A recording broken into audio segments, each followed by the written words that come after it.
الهی راز دل با تو چه گویم که تو خود راز دلی، دانه و لانه و بال و پر و پرواز دلی. عرض ادب و احترام، اینجا کانال رازه و من فراز هستم. خوشحال و خرسندم از این که قراره چند دقیقه رو با هم دیگه همسفر باشیم، همسفر کلام حافظ شیرازی. قراره که فرکانس ذهن خودمون رو روی امید، روی عشق، روی ثروت تنظیم کنیم. چند ثانیه سکوت میکنم تا فرصت داشته باشی که نیت کنی.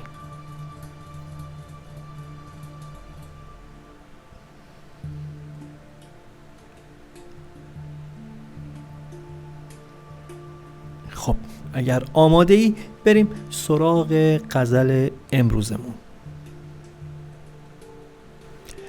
اگر آن ترک شیرازی به دست آرد دل ما را، به خال هندویش بخشم سمرقند و بخارا را.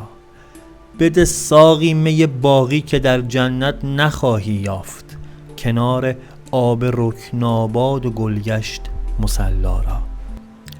فغان کین لولیان شوخ شیرین کار شهرآشوب، چنان بردند صبر از دل که ترکان خان یغما را. ز عشق ناتمام ما جمال یار مستغنی است، به آب و رنگ و خال و خط چه حاجت روی زیبا را. من از آن حسن روزافزون که یوسف داشت دانستم، که عشق از پرده عصمت برون آرد زلیخا را. اگر دشنام فرمایی و گر نفرین دعا گویم، جواب تلخ میزیبد لب لعل شکرخا را. نصیحت گوش کن جانا که از جان دوست‌تر دارند، جوانان سعادتمند پند پیر دانا را.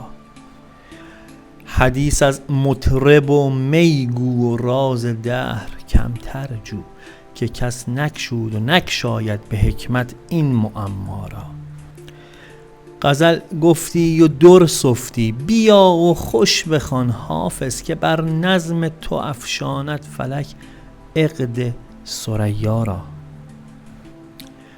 بریم با هم سراغ تعبیر و تفسیر این غزل از لسان الغیب حافظ شیرازی.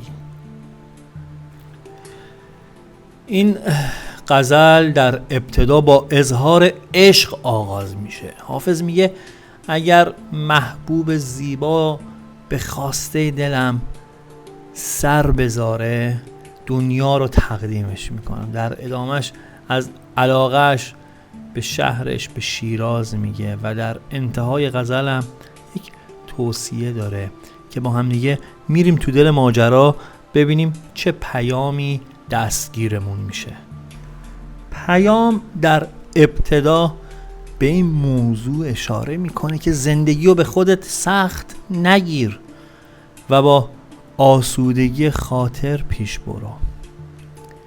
چیزی که باعث میشه که انسان بتونه آسوده خاطر، سبک بال باشه، گرچه که خیلی سخته، اینه که لحظه لحظه قدر داشتهاتو بدونی. زمانی که شکرگزار اون چه که هست باشی، کار زیاد سختی نیستش که دیگه ظاهر دیگران رو با باطن خودت مقایسه نکنی و بتونی در لحظه شکرگزار باشی. به نعمت‌هایی که خدا در اختیارت قرار داده راضی باش و خوشنود باش و هیچ وقت سعی نکن توی زندگی دچار حرص و طمع بشی که جز ناراحتی چیزی نیست. به والله که واسه خود من بارها و بارها پیش اومده. میدونی خیلی از مواقع مثلا یه دونه ماشین مدل بالاتر که مثلا تو ترافیک پشت چراغ قرمز هستن بغل دستم وای میسته، فوری ذهنم میره جای اون راننده. راحت صادقانه به شما بگم، مثلا یه شاسی بلند، یه دونه شاسی بلند ژاپنی مخصوصا میاد کنارم وای میسته، ذهنم میره پشت فرمونش نشستم، مثلا دارم گاز میدم تو جاده و تو ذهن خودم میام مرور میکنم، تجسم میکنم این که مثلا اگر اینو بخوام در پارکینگی ببرم تو چجوری میشه، مثلا سنسور سرعتش چجوری کار میکنه، کروز کنترلش چجوری. یه دفعه به خودم میام میبینم اون لحظه دیگه غافل از اون ماشینی میشم که اون لحظه خودم پشت فرمونش نشستم و بی‌انصافی همون چیزی که امروز من دارم شاید آرزوی 2 سال پیش من بوده که مثلا بتونم پس انداز کنم یا یه کاری انجام بدم، یه گشایشی صورت بگیر من بتونم امروز این ماشین رو داشته باشم. این میشه که ما همش در حالت میل و ملالیم، هی دوست داریم به دست بیاریم و موقعی که به دست میاریم باز میایم سراغ یه چیز دیگر رو میگیریم و این ما رو دور میکنه از حالت شاکر بودن. چقدر خوبه که خود من بخوام تمرینم رو این قضیه بیشتر بکنم. اگر مهمان همیشه یه چنل باشی میدونی که بلا استثناء توی همه پیام ها، یا بخوام یکم صادقانه تر بگم توی اکثرشون صحبت از اصل مشورت کردن میاد، صحبت از اصل صبر کردن میاد. این دوتا ابزاریه برای این که ما بتونیم خودمون رو بپذیریم، بتونیم توی لحظه زندگی کنیم، بتونیم با تمام خوب و بدی که داریم خودمون رو در جایگاه واقعیمون ببینیم. و اصل مشورت چیزیه که باز توی این پیام بهش اشاره و گوش زد شده. چقدر خوبه که با اهل فن مشورت کنی، دوستانی آگاه داشته باشی که با تو هم فرکانس و هم هدف باشن، هدفی مشترک رو دنبال کنید که بتونید همیشه تو اون جایگاه اصلی خودتو ببینی. خیلی از مواقع ما یادمون میره، ما درگیر تخیلاتمون میشیم، تصورات باطلمون میشیم. یک کسی که ما باهاش مشورت میکنیم میتونه پیچ ما رو میزون کنه، فرکانس ما رو تنظیم کنه روی اهدافمون. امیدوارم یه همچین کسی توی زندگی همه ماها باشه.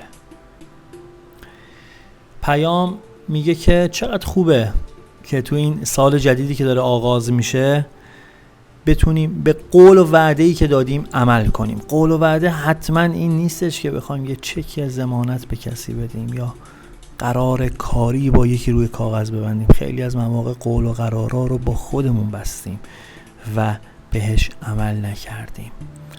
پیام داره میگه که یه بار دیگه بیا مرور کن، روی کاغذ بیار تا بتونی اون چیزی رو که میخوای بهش برسی. به والله که من اینو فهمیدم، داشتن نظم توی زندگی پلیه بین اهداف و موفقیت ها.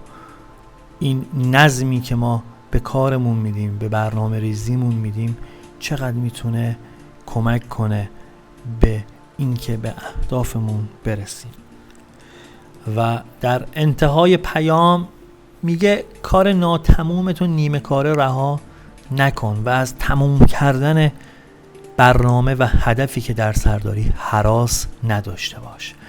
هدفت نیکوه، هدف خوبی داری، پیگیریش کن. هرچه در این راه رنج ببری ارزش داره.